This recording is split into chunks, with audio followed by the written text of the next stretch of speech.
The Boeing 737 shuddered through turbulence at 37,000 feet, its passengers lost in the mundane rhythm of commercial flight. In row 6, seat C, Major Cassandra Phoenix Reyes slept with the practiced stillness of someone who had learned to find rest wherever the world allowed it. Her worn leather jacket bore no insignia, her graying auburn hair pulled back in a simple ponytail.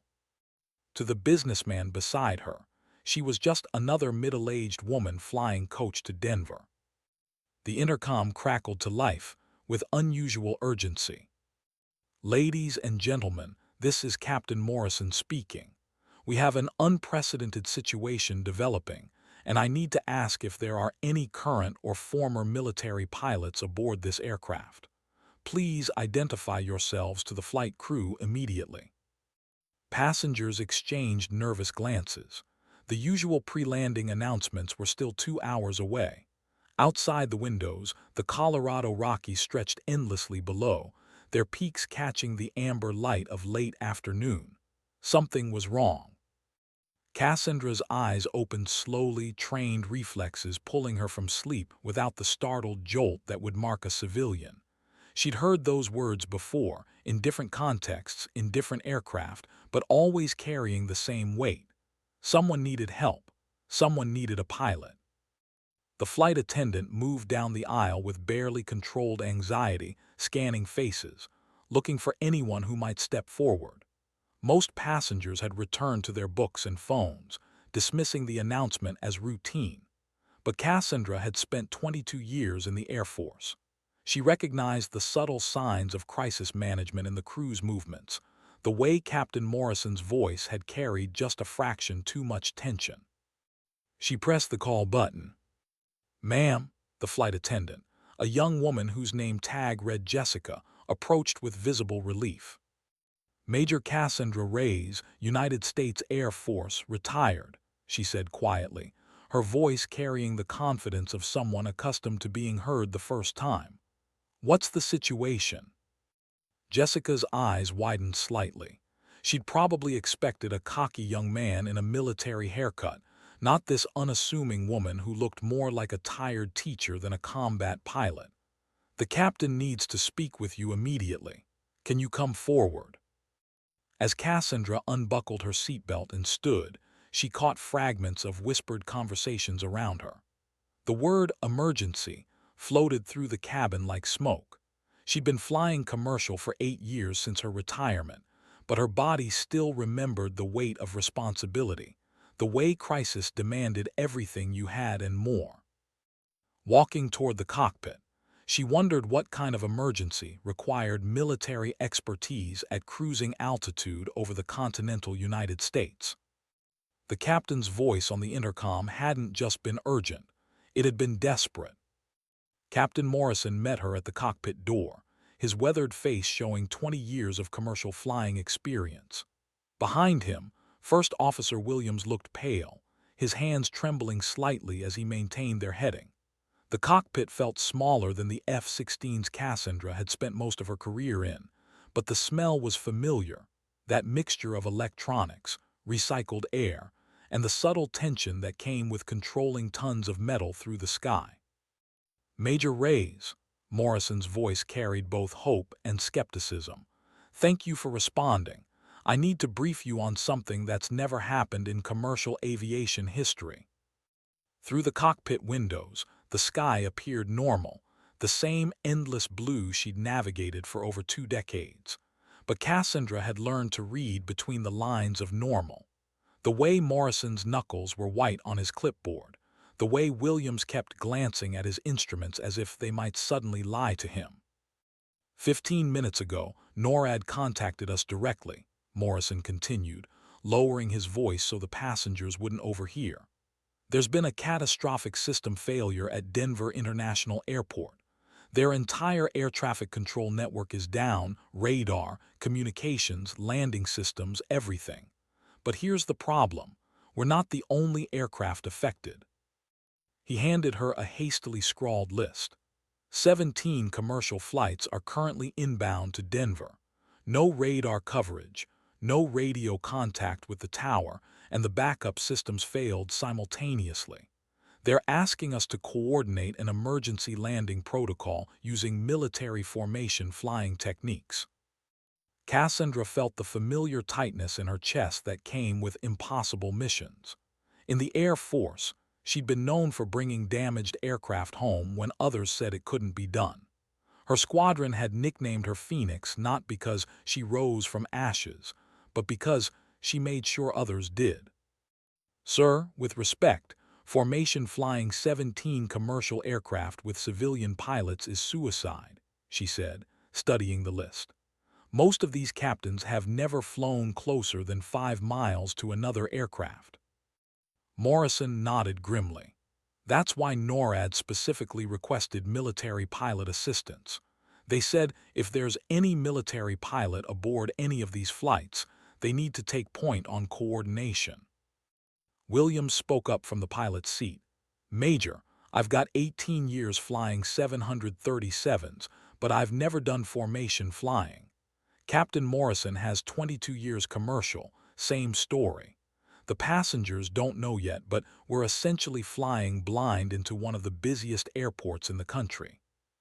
The weight of command settled on Cassandra's shoulders like an old coat. She'd retired thinking her flying days were over, that she'd never again hold lives in the balance with stick and rudder skills.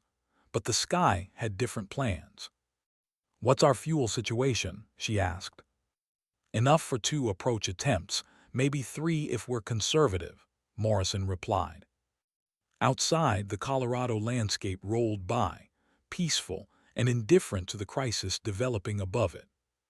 The radio crackled with static, then a voice emerged from the Denver approach frequency. "Any military pilot on any inbound aircraft, this is NORAD emergency coordination.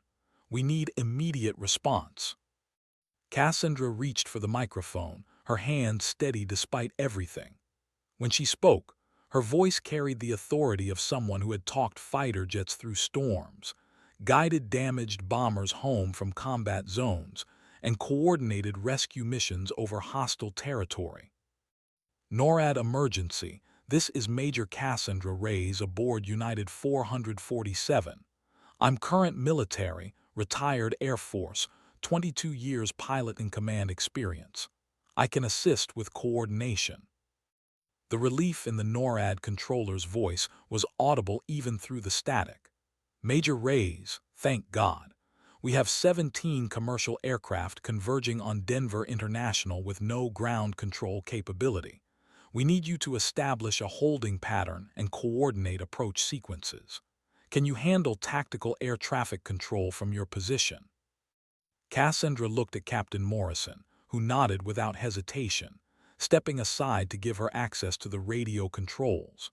The businessman from row 6 might see a middle-aged woman in coach, but Morrison saw what her record showed: 4,800 flight hours, combat experience in 3 theaters, and a reputation for bringing everyone home. NORAD affirm. Phoenix is taking tactical control. I'll need direct contact with all aircraft captains and current position data for formation establishment. As she settled into the co-pilot seat, Cassandra felt the familiar transformation that came with crisis leadership.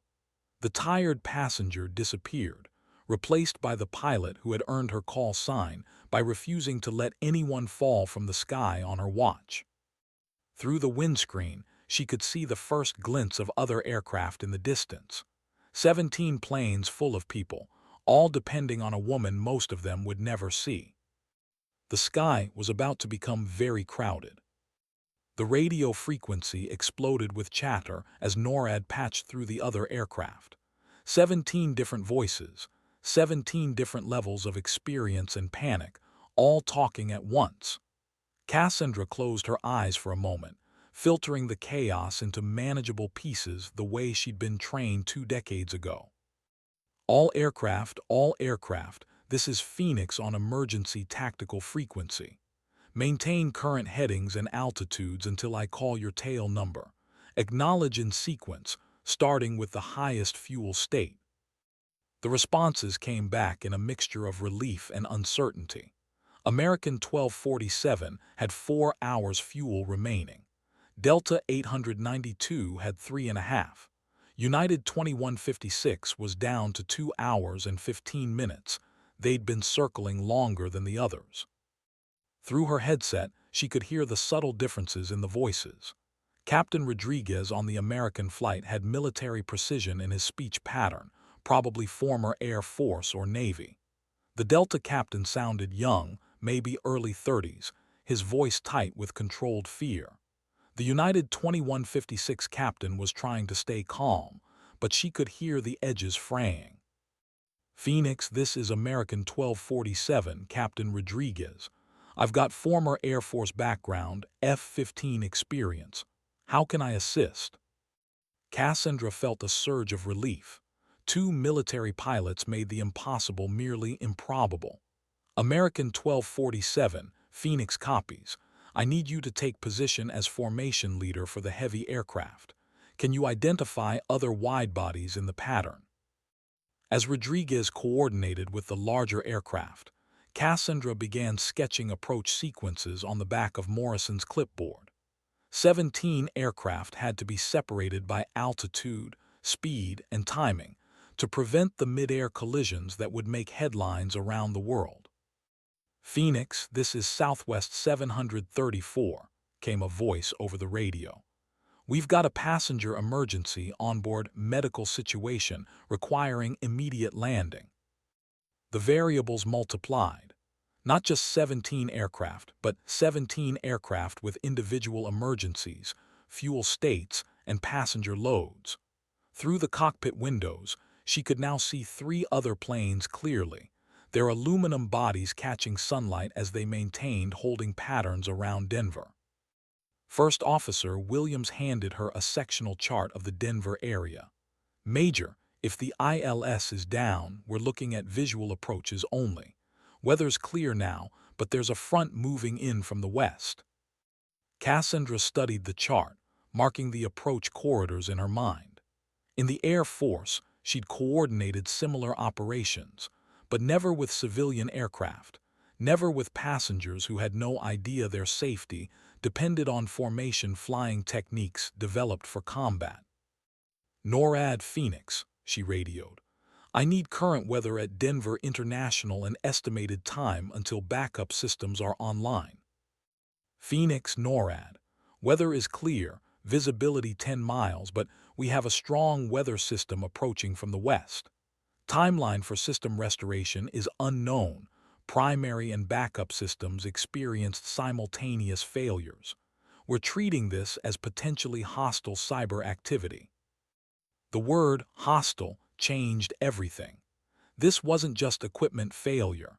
Someone might have deliberately targeted Denver International's air traffic control systems, which meant whoever was responsible knew exactly how many aircraft would be affected. Captain Morrison leaned over her shoulder. "Major, whatever you're planning, we need to start soon. I can see at least 6 other aircraft from here, and they're all getting closer to each other." Through the windscreen, the sky that had seemed empty 20 minutes ago now showed the glinting forms of commercial aircraft in various stages of holding patterns. Like an aerial ballet where no one knew the choreography, and a single wrong move would be catastrophic. Cassandra keyed the microphone again, her voice carrying the calm authority that had guided pilots through storms and hostile airspace. "All aircraft, Phoenix. We're going to execute a sequential approach using modified tactical formation procedures. I need everyone to trust the process and follow instructions exactly. We're going to bring everyone home." The radio fell silent for a moment. 17 aircraft, hundreds of passengers, all waiting for a retired Air Force major sitting in coach on United 447 to solve the impossible. Then Captain Rodriguez's voice came through clearly. "Phoenix, American 1247, we're with you." One by one, the other captains acknowledged. Some sounded confident, others terrified, but all of them were placing their trust in a woman whose reputation they'd never heard, whose experience they could only hope would be enough. Outside, the first wisps of cloud from the approaching weather front began to darken the western horizon. Time was running out. The formation began to take shape like a complex three-dimensional puzzle. Cassandra had established 3 altitude levels: the heavy aircraft at 15,000 feet, medium jets at 12,000, and the smaller regional planes at 9,000. Each group flew in loose formation, maintaining visual contact while staying separated by safe distances. Delta 892, adjust heading to 90 and reduce speed to 250 knots. You're closing too fast on American 1247, she instructed, watching through Morrison's binoculars as the distant aircraft adjusted course. The challenge wasn't just coordination, it was psychology. These were commercial pilots trained for standardized procedures, regulated separation, and air traffic controllers telling them exactly where to go. Now they were flying formation based on visual references and radio calls from another aircraft, something most had never done outside of flight simulators. "Phoenix, this is JetBlue 1834, came a nervous voice over the radio. "We're showing traffic at our 2 o'clock position, maybe 3 miles. Should we adjust course?" Cassandra checked her hastily drawn formation chart. JetBlue 1834 was exactly where it should be, and the traffic they were seeing was Southwest 395, also in proper position. But to pilots accustomed to miles of separation, 3 miles looked like an impending collision. JetBlue 1834, negative course adjustment. Traffic is friendly, Southwest 395 in proper formation position. Maintain current heading and altitude. She could hear the uncertainty in the pilot's acknowledgement. These weren't fighter jocks comfortable with tight formations. These were civilian pilots carrying hundreds of passengers, trained to think of other aircraft as hazards to avoid rather than team members to coordinate with. "Phoenix, NORAD emergency," the ground controller broke in. "Weather update. Front is moving faster than predicted. We're showing moderate to severe turbulence at all altitudes within 30 minutes. Recommend immediate approach sequence." Captain Morrison pointed through the windscreen. The western sky was darkening rapidly, and the first scattered clouds were beginning to form below them. Whether that could scatter their careful formation and turn a controlled approach into chaos. "All aircraft, Phoenix. We're beginning approach sequence immediately. American 1247, your formation leader for approach. Maintain current heading for straighten approach to runway 34 right. All other aircraft, prepare for spacing intervals I'm about to assign." The next 10 minutes would determine whether her plan worked or whether Denver International became the site of the worst aviation disaster in history. Cassandra began calling out aircraft in sequence, assigning specific altitudes, speeds, and timing intervals that would bring them down through the layers of sky like beads on a string. "United 2156, you're first in sequence. Begin descent to 8,000 feet, reduce speed to 200 knots. Report field in sight." "Phoenix, United 2156, field in sight beginning descent." 1 aircraft down safely, 16 to go. Through the radio chatter, she could hear the tension in every voice, but also something else: trust. They were following her guidance because she sounded like someone who knew what she was doing, even if none of them could see the former combat pilot coordinating their survival. "Southwest 734 with the medical emergency. You're next in sequence," she continued, her voice steady despite the complexity of managing 17 aircraft in deteriorating weather conditions. The sky around them was beginning to show the first signs of the approaching storm.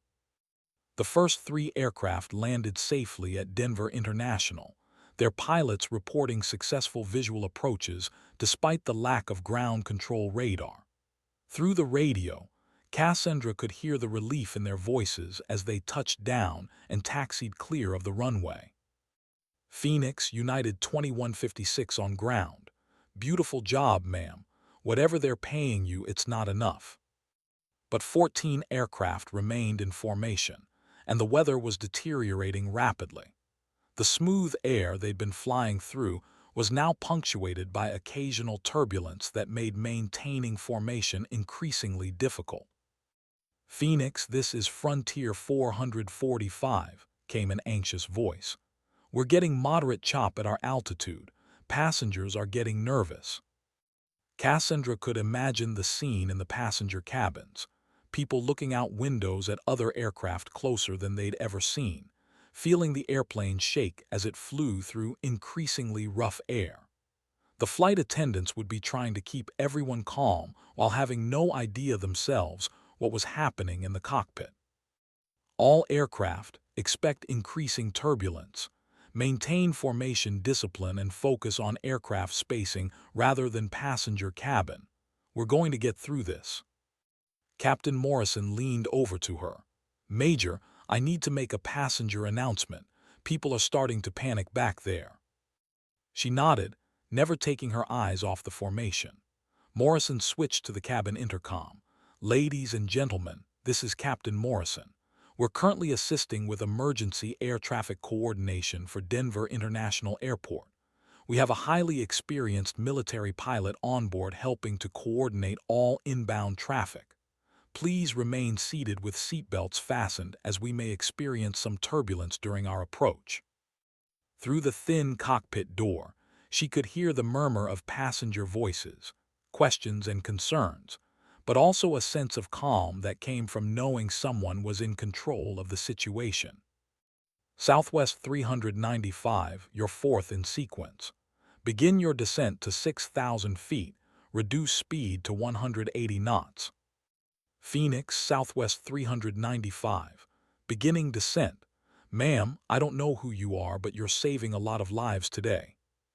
The comment caught her off guard for a moment.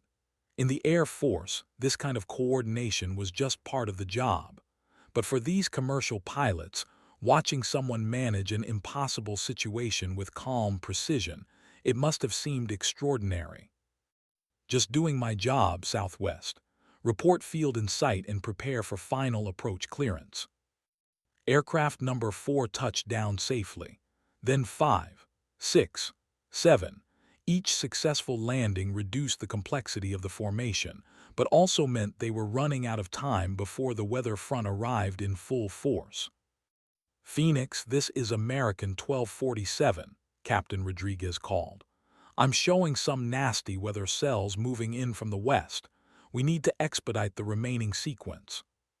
Through her window, Cassandra could see what Rodriguez meant. The wall of clouds approaching from the western horizon was dark and menacing, the kind of weather that could scatter aircraft like leaves in a hurricane. 10 aircraft remained in formation, and time was running out. The weather hit them sooner than predicted. What had been occasional light turbulence suddenly became moderate chop that made formation flying dangerous for civilian pilots. Through the radio, she could hear the strain in the remaining captains' voices as they fought to maintain position, while their aircraft bounced through increasingly unstable air. "Phoenix, Delta 892, is having difficulty maintaining formation. We're getting some pretty significant turbulence at this altitude." Cassandra made a quick decision that went against every instinct from her military training. In combat formation flying, you maintained position regardless of weather. But these weren't combat pilots, and the passengers aboard these aircraft hadn't signed up for military-level risk. "All remaining aircraft, this is Phoenix. Break formation and establish individual holding patterns separated by 2,000 feet vertical intervals. We're going to accelerate the approach sequence." The sky around them suddenly became less organized but safer as aircraft spread out vertically rather than maintaining the tight horizontal formations they'd been flying. It wasn't textbook formation flying anymore, but it was survivable. "Delta 892, you're next in sequence. Expedite your approach. Weather is deteriorating rapidly." "Phoenix, Delta 892 beginning approach. Thank you for the formation break call. My first officer was getting pretty white-knuckled. Aircraft 8 landed safely, then 9. The runway at Denver International was getting a steady stream of arrivals, each one guided down by Cassandra's voice and her ability to manage the three-dimensional puzzle of aircraft positions, speeds, and timing intervals. Phoenix, NORAD emergency, the ground controller interrupted. Heads up, we're showing severe weather cells approaching the field. You've got maybe 15 minutes before conditions become unsuitable for visual approaches. 15 minutes. 6 aircraft remaining. The math was tight but possible if everything went perfectly.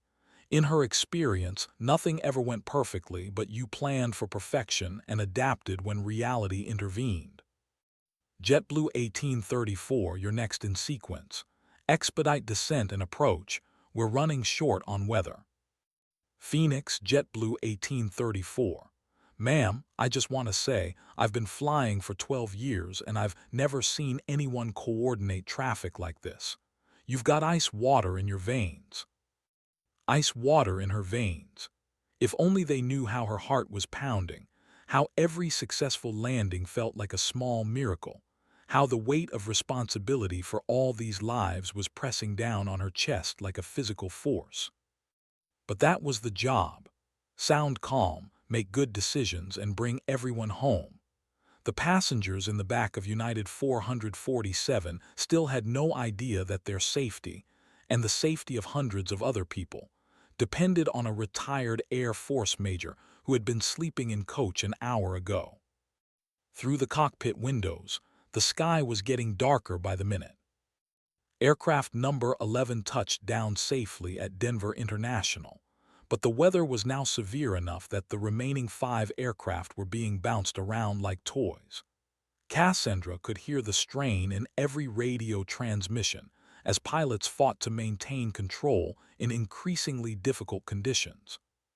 Phoenix, this is Frontier 445, came a tight voice over the radio. We're getting severe turbulence at 8,000 feet. Passengers are screaming, flight attendants are having trouble staying upright. We need priority approach. The word screaming hit her like a physical blow. Somewhere below her, people were terrified, convinced they were about to die, looking out windows at storm clouds and other aircraft and wondering if they'd ever see their families again. Children were probably crying. Parents were trying to comfort them while fighting their own fear. Frontier 445, you're next in sequence. Begin immediate descent for approach. Weather is severe but manageable for landing. Phoenix, Frontier 445, beginning approach. I hope you're right about manageable. She hoped so too. The weather reports were showing conditions at the edge of safe landing parameters, but still within limits for experienced pilots. The question was whether civilian pilots carrying passengers could execute the approaches under pressure that would challenge military aviators. Phoenix, this is United 447, Captain Morrison said quietly, not transmitting over the radio. Major, I need to ask you something. If this weather gets worse, if we can't get everyone down safely, what's our backup plan? It was a fair question, and one she'd been avoiding thinking about. The backup plan was diverting to alternate airports, but with fuel states getting critical and weather moving across the entire region, diverting might just move the problem somewhere else with less capability to handle it. Captain, we're going to get everyone down at Denver. We've made it this far, we're going to finish the job. Morrison nodded, but she could see the doubt in his eyes. He'd been flying long enough to know when conditions were pushing the edge of safety, and they were well past that edge now. Frontier 445, report runway in sight. Phoenix, Frontier 445, runway in sight on final approach. Ride's getting pretty rough, but we're committed. Through her headset, she could hear the strain in the Frontier pilot's voice as he fought to maintain approach speed and glide path in severe turbulence. Every aircraft was now a test case for whether civilian pilots could handle conditions that were challenging even for military standards. Frontier 445. Winds are gusting to 35 knots.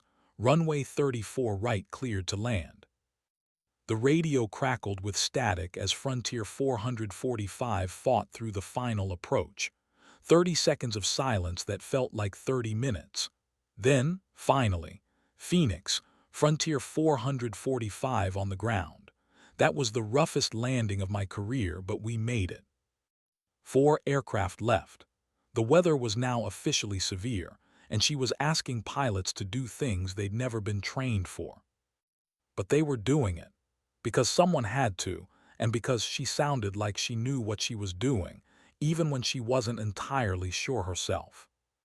The 13th aircraft, Southwest 1847, struggled through its approach in severe turbulence. Over the radio, Cassandra could hear the pilot's breathing becoming labored as he fought to maintain control through wind shear and downdrafts that were pushing his Boeing 737 around like a paper airplane. Phoenix, Southwest 1847, came the strained transmission. We're getting hammered pretty good down here. Winds are all over the place, and I'm having trouble maintaining glide path. Through Captain Morrison's window, she could see the aircraft in the distance, its wings rocking back and forth as it descended through layers of turbulent air. Behind it, lightning flickered in the dark wall of clouds that was now almost overhead. Southwest 1847, wind check shows gusts to 40 knots, variable direction. You're cleared to land, but if you're not comfortable with the approach, execute a missed approach and we'll set up for another try. Phoenix, Southwest 1847, we're committed. Passengers have been through enough today. The professional calm in the pilot's voice was impressive, but she could hear the underlying tension. He was flying at the edge of safe limits with an airplane full of people who trusted him to get them home safely. The responsibility was enormous, and he was carrying it with grace under pressure. Southwest 1847, excellent job. Welcome to Denver. 3 aircraft remained. United 447, their own plane plus American 1892 and Delta 2847. But the weather was now beyond severe. Lightning was visible in all directions, and the rain was beginning to reach the airport surface. Phoenix, NORAD emergency, came the ground controller's voice. Weather conditions are now officially below landing minimums. We're recommending all remaining aircraft divert to Colorado Springs. Cassandra felt her heart sink. They'd come so far, managed an impossible situation, and now weather was going to force them away from their destination with fuel running low and nowhere to go. But Colorado Springs was a smaller airport with limited facilities for handling multiple aircraft arrivals. American 1892, what's your fuel state? Phoenix, American 1892 showing 1 hour 15 minutes remaining fuel. Colorado Springs is doable, but just barely. Delta 2847, fuel state. Phoenix, Delta 2847 with 58 minutes fuel remaining. Colorado Springs is cutting it close. And United 447 had similar fuel numbers. 3 aircraft, all running low on fuel, facing a choice between landing in dangerous weather or diverting to an airport that might not have the facilities to handle their arrival. Captain Morrison leaned over to her. Major, what's your call? The weight of command had never felt heavier. In combat, you made decisions that affected your own life and the lives of your squadron members, people who had signed up for risk, who understood the stakes. Here, she was making decisions for families on vacation, business travelers trying to get home, people who had every right to expect a safe, routine flight. But weather didn't care about expectations, and physics didn't negotiate. NORAD emergency, Phoenix requesting current conditions at Colorado Springs. The decision that would determine whether the final 3 aircraft made it home safely was about to be made by a retired Air Force major who had been sleeping in coach an hour and a half ago. The conditions at Colorado Springs were marginal but flyable, ceiling at 800 feet, visibility 3 miles in rain, winds gusting to 25 knots. Challenging, but within limits for experienced pilots. The problem was fuel. All 3 remaining aircraft would arrive with minimum reserves, no room for missed approaches or extended patterns. All remaining aircraft, this is Phoenix, Cassandra transmitted. We're diverting to Colorado Springs. Single approach only, we don't have fuel for multiple attempts. American 1892, your first in sequence. Phoenix, American 1892 copies. Single approach, Colorado Springs. Ma'am, I have to ask, are you going to be coordinating our approaches there too? The question caught her by surprise. She'd been so focused on managing the emergency that she hadn't thought about what happened after Denver. But American 1892 was right. Colorado Springs Approach Control wasn't expecting 3 aircraft arriving simultaneously with minimum fuel in marginal weather conditions. American 1892, affirmative. Phoenix will coordinate approaches at Colorado Springs. Copy that, Phoenix. I feel better knowing you're still on the radio. The trust in his voice was both comforting and terrifying.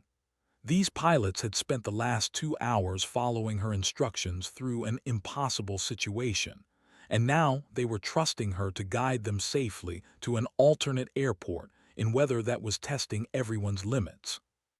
Phoenix, this is Delta 2847, came another voice. I need to tell you something. My first officer and I were talking, and we've never seen anything like what you've done today. 17 aircraft in formation, managing an approach sequence with no ground control, keeping everyone calm under pressure. That's not normal commercial aviation stuff. Captain Morrison smiled. Major, I think your cover is blown. She keyed the microphone again. Delta 2847, just doing the job. Let's focus on getting everyone on the ground safely. But as they began their descent toward Colorado Springs, she realized that something had changed in the radio chatter. The respectful but distant tone from earlier in the day had evolved into something warmer, more personal. These pilots weren't just following instructions from air traffic control anymore. They were following someone they trusted, someone who had proven she could handle whatever the sky threw at them. Through the storm clouds, the lights of Colorado Springs Airport appeared in the distance. 3 aircraft, minimum fuel, challenging weather, and 1 more set of approaches to coordinate before everyone made it home. American 1892, Colorado Springs in sight. Begin approach, runway 35 right cleared to land. The final phase of an impossible day was beginning. American 1892 executed a perfect approach through the rain and gusty winds, touching down smoothly and clearing the runway for the next aircraft. Over the radio, the captain's relief was evident. Phoenix, American 1892 on the ground. That's the best approach coordination I've experienced in 18 years of flying. Thank you. 2 aircraft remained, Delta 2847 and United 447. Both were now showing critical fuel levels, and the weather at Colorado Springs was holding steady at minimums flyable, but with no margin for error. Delta 2847, you're next in sequence. Weather is holding steady, winds 290 at 20 gusting to 28. Phoenix, Delta 2847 on approach. Ma'am, I don't know your full name or rank, but when this is over, I'm buying you dinner. What you've done today is extraordinary. She felt heat rise in her cheeks. These pilots had no idea that Major Cassandra, Phoenix, Reyes had coordinated more complex missions in combat zones, had guided damaged aircraft home through hostile airspace, had managed air-to-air refueling operations over the Pacific Ocean in weather that would ground civilian aircraft. To her, this was just another day using skills she'd developed over 2 decades of military service. But to them, it was miraculous. A passenger in coach who had transformed into a tactical air coordinator when crisis demanded it.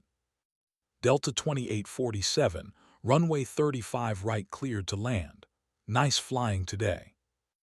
Delta 2847 touched down safely, leaving only United 447, their own aircraft. Captain Morrison was now flying the approach himself, with Cassandra continuing to coordinate with Colorado Springs Approach Control to ensure clear airspace and updated weather information. United 447 winds 290 at 22 gusting to 30, runway 35 right cleared to land, she transmitted to herself, maintaining the radio discipline that had guided 14 other aircraft safely to the ground. As they descended through the clouds toward Colorado Springs, she could see the lights of the airport growing larger through the rain-streaked windscreen. Behind them, the worst of the weather was moving east toward Denver, where the airport was probably still dealing with the aftermath of the control system failure. "Phoenix, this is NORAD emergency," came the ground controller's voice one final time. "We wanted to let you know that Denver International's backup systems are now online, and all aircraft have been safely recovered. Initial reports indicate this was a coordinated cyber attack on multiple airport control systems. Your coordination prevented what could have been the worst aviation disaster in history." The words hit her like a physical impact. A coordinated cyber attack. Someone had deliberately tried to cause aircraft collisions over Denver, and the only thing that had prevented mass casualties was a retired Air Force major who happened to be sleeping in row 6 when the emergency began. Captain Morrison brought United 447 down through the final approach, touching down smoothly on the wet runway at Colorado Springs. As they taxied to the gate, passengers began applauding not just for the landing, but for the voice they'd been hearing over the radio, coordinating their safety when everything had gone wrong. "Ladies and gentlemen," Morrison announced over the intercom, "I'd like to introduce you to the person who has been coordinating air traffic for the last 2 hours and probably saved your lives today. Major Cassandra Reyes, United States Air Force, retired." The applause that erupted from the passenger cabin was unlike anything she'd ever heard. As the aircraft came to a stop at the gate and the passengers began to disembark, many of them stopped by row 6 to thank the unassuming woman who had been sleeping when their flight turned into an emergency. Business travelers, families with children, elderly couples, all of them wanted to shake hands with Phoenix. "Ma'am, I'm a pilot myself," said a young man in an airline uniform, probably deadheading home. "What you did today was incredible. I've never heard air traffic coordination like that." "Thank you," she replied simply. "I'm just glad everyone made it home safely." But as the passengers filed off the aircraft, she remained seated, processing what had happened. In the space of 2 hours, she'd gone from being an anonymous retiree flying coach to coordinating the largest civilian aviation emergency in history. 17 aircraft, hundreds of lives, all dependent on skills she'd learned in the Air Force and never expected to use again. Captain Morrison approached her as the last passengers departed. "Major, I need to ask you something. In 22 years of commercial flying, I've never seen anything like what you did today. How did you stay so calm under pressure?" She thought about the question for a moment. How do you explain to someone that crisis management becomes second nature after 2 decades of military service? That the voice they heard coordinating traffic was the same voice that had guided fighter formations over hostile territory, managed air-to-air refueling operations in storms, and brought damaged aircraft home from combat zones. "Captain, in the Air Force we had a saying, train like you fight, fight like you train. Today was just training paying off when it mattered." Morrison nodded, but she could see he didn't fully understand. How could he? The civilian world didn't prepare people for the kind of split-second decision-making under pressure that military aviation demanded daily. As she gathered her belongings and prepared to leave the aircraft, First Officer Williams approached. "Major Reyes, The other pilots are gathering in the terminal. They want to meet the